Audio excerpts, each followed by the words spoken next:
And what is somewhat frustrating about this Raffy Devers deal is it all sucks, right? Like the Red Sox, Raffy Devers, the people coming out of the woodworks, nobody is right in this scenario. I think Raffy Devers was probably a bad teammate, just based off his refusal to play new positions. Like that, I'm sorry, that's not helping the team. That's a bad teammate. And now I've got a bunch of people saying, oh, you're a bootlicker if you're just defending the Red Sox like that. Oh, you think the owner could just tell you whatever they want to do because they're the owner? Yeah, that's fucking real life. Not being a 20-year-old on Twitter. That's how real life works. When you have a job and they pay you, compensate you handsomely, you do what they tell you to do. And if not, you quit. Right? Like that's life. So I definitely don't feel sympathetic for a guy making $30 million and they're asking him to just do something else that he knows how to do in a sport that he knows incredibly well. Right? Like I'm not pissed off about that. Like I'm not pissed off from the standpoint of like, oh no, now I've got to play a different position. Oh well. Like Raffy Devers knows how to do this. He knows the game of baseball. And so I don't feel sympathetic towards that. And if that makes me a bootlicker, who the fuck cares? Again, it's these 20-year-olds on Twitter who are like, yeah, stick it to the man. You don't know how the real world works, okay? That's how it happens. If Corey Dickman, my boss, tells me tomorrow, Cam, I need you to start doing the show for 2 hours and I need you to do it at 5 p.m., guess what? That's what I do or I don't get paid. Raffy Devers gets $30 million a year. I don't feel bad for him. And what he's doing is he wasn't just calling out his GM by doing that, by refusing to play first base. He's given a double middle finger to all the other 24 guys in that clubhouse with him. He's saying, screw you guys, I don't care. This is not good for Raffy Devers. I don't give a shit if it's good for the rest of you. Don't care. And from the Red Sox standpoint, I'm obviously still upset about the trade. Right? Like, and I'm upset at the way they're handling this and the way they're trying to spin this. And I'm upset that it's probably the third time in the last 6 years they have traded a borderline Hall of Famer for nothing, for peanuts. Like Raffy Devers not moving positions when the team needs it does not help the team. Craig Breslow trading him for 0 guys on the major league roster right now and 0 actual prospects. That also doesn't help the team. None of these things are good. No side is correct. My favorite Red Sox player of all time, Pedro Martinez, has weighed in on this. We, of course, heard David Ortiz weigh on it and backed the Red Sox. Yeah, not much of a surprise there. They're giving him a salary still, I think.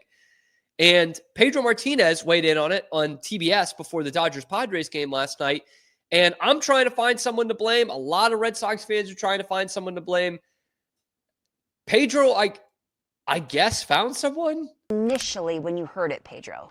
I was shocked, just like everybody else. I was shocked because if you try to sell to me, knowing Raffy Devers, that Raffy is a bad teammate or he's not a team player, you're lying. You're going to tell me he's a bad influence in the clubhouse? He's not. Does he want to play every single day? Yes, that's probably why he was mad. Well, the thing got mishandled from the get-go. And I think if I'm Jimmy and I'm Grandy and we have an ex-teammate or a teammate that's not doing things like they should be doing, we pull him aside, all 3 of us, and we convince him to come into the things that we want to do together.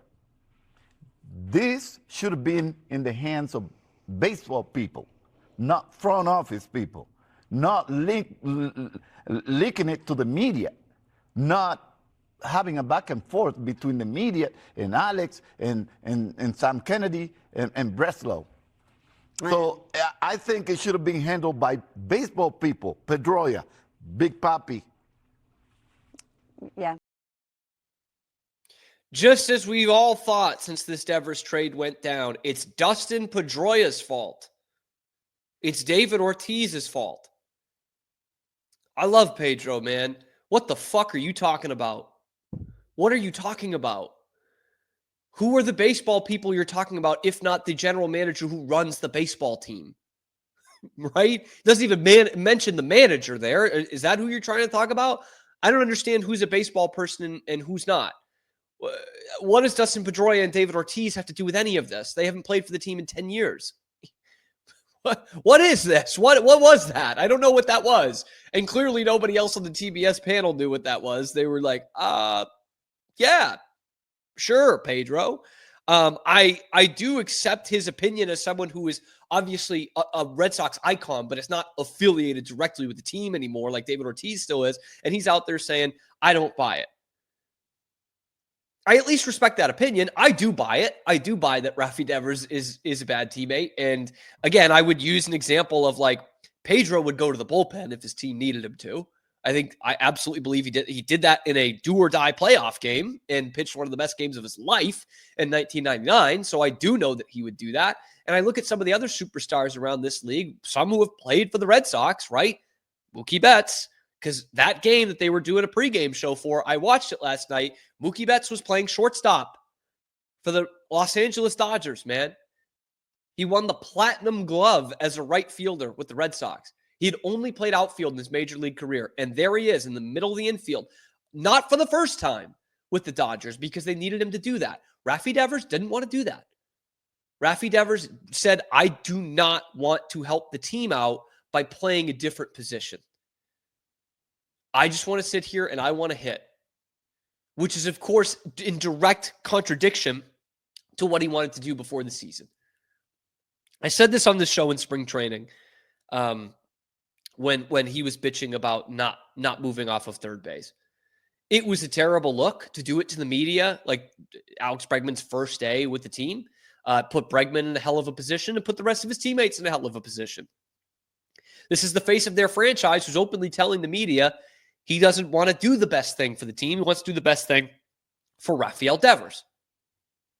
And from then on, I said, this isn't going away. Like, they'll make Bregman the third baseman because they have to, and they did. But this thing isn't going away. And it gets amplified when Tristan Casas gets hurt and he gets asked to play first base, and he bitches and moans like a fucking baby and goes on a tirade about how much he doesn't like the GM. And, I don't know what the GM has against me. I can't play every position. They asked you to play one new position. And I'm not counting DH. All you gave a shit about was hitting anyway. You should have said, thank you for making me the DH. This is not a guy in a contract year. He gets no extra value by playing in the field. And then, of course, he goes to San Francisco and in his introductory press conference says, I'll play anywhere they want me to. And then he's taking ground balls at first base day fucking one. I don't understand how there are any Red Sox fans left that see that and don't say, you know what? Screw. Get out of my life. You were not willing to help this team that's paying you $31 million a year, that signed you out of obscurity, that got you up to the major leagues. And yes, you have the talent. Like, you put in the work. You did it on your own. But then you're going to go to this next team and say, yeah, I'll do whatever. In fact, I'll play first base today. I'll go out and take some grounders right now. He didn't do that for 1 second with the Red Sox when their starting first baseman blew up his knee at the beginning of May. He didn't take one goddamn ground ball at first base. And in day one, he's doing it in San Francisco. And I've got Red Sox fans telling me I'm a bootlicker for being pissed off about that. Give me a fucking break. Give me a break. And now the report came out from Pete Abraham of the Boston Globe saying that Devers wasn't saying he didn't want to play first base, just wanted to know how long he would be there. Raffy, the guy tore his knee. You're going to be there the rest of the season. No, you're not going to be our first baseman for the next 5 or 6 years. That's not how this works. But did you see him trying to get up? Did you see him getting carted off the field? It's going to be a while. You've got some stability at first base this year. And instead, he bitched and moaned, and he took his ball, and he went home. He said, all I do is hit. I just don't know how, as a Red Sox fan, you're not pissed off at that. And to be fair, a lot of Red Sox fans are, and did see that last night and say, you know what? Fuck that. Glad he's out of here. Does it make the Red Sox a better team this year? No, it doesn't. I wish Raffy Devers was on the team for what he provides, an MVP kind of player, an all-star caliber player. He's comfortably going to make the all-star team this year in the American League. So, yeah, I don't like that he's gone, like just in general as a player. But when you see that, I don't know how you don't get at your wit's end. Like, he hated it here. He hated the Red Sox. He hated the front office. And from his actions, he clearly didn't like his teammates, Pedro. Clearly. Because it was always what was best for Rafael Devers and not for the Red Sox. And who knows? It could have been that way for the last 8 years for all we know, but it got highlighted this year, his really second season as the face of the franchise. And by far the highest paid player on the team. I saw he was outside the batting cage with the Giants with Barry Bonds yesterday. Take some notes from him. He was the most selfish player in the history of baseball, man. Raffy, you can make your charge towards that if you just keep taking advice from him. He's probably telling him how many recliners he can have in the clubhouse, how many flat screen TVs, how he can take up half the clubhouse. There you go. That's the guy to learn from. That's the gold standard. Because what Raffy Devers pulled here the last few months was bad teammate stuff. It's not Barry Bonds level, but it's absolutely something Barry Bonds would have done. Screw that. No, I'm not going to take grounders at first base. Why would I do that? To help my team? Why would I do that? It's sickening to see him do that day one, San Francisco. Like, what a joke. But then again, I'm not letting the Red Sox off the hook for this either. So who is more at fault, in your opinion? Let me know in the comments section below. Be sure to like the video, subscribe to the channel if you hated the Raffy Devers trade, if you think Raffy Devers was a bad teammate with the Red Sox. We are here live at high noon Eastern time on YouTube every weekday, and then wherever you get your podcasts as well. Check out all the other videos covering this trade, the Red Sox, and everything else going on in Boston sports. I'm your host, Cam Stuart. Zach Burke keeps us on the air 5 days a week.